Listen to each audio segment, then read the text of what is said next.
At ang mga nasasagap kong mga um, haka-haka, ayun na nga po. Para hindi matuloy ang rally, baka may posibilidad na mag-martial law.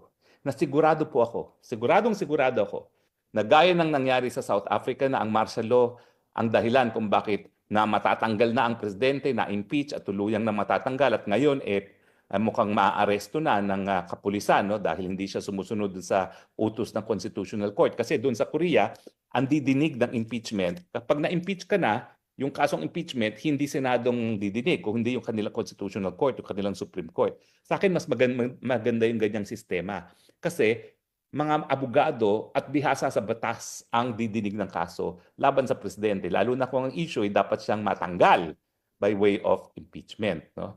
So, tingin ko, pag ginawa yan ng administrasyon na mag-rally para lang hindi matuloy ang 13th, yung pag-o-organize kasi ng rally na ganyang kalaki, hindi biro-biro yan. Yung organization niya, yung mobilization niya, nangyari na yan ng isang taon pa, nung 2024 pa. At ngayon, ang alam ko, may personal knowledge ako ng mga kliyente ko, ng mga bus companies, tuwan-tuwa kasi by the hundreds na umupa ng bus ang Iglesia ni Cristo para dito sa Metro Manila. No? At nangyayari yan sa iba't ibang parte pa rin ng Pilipinas.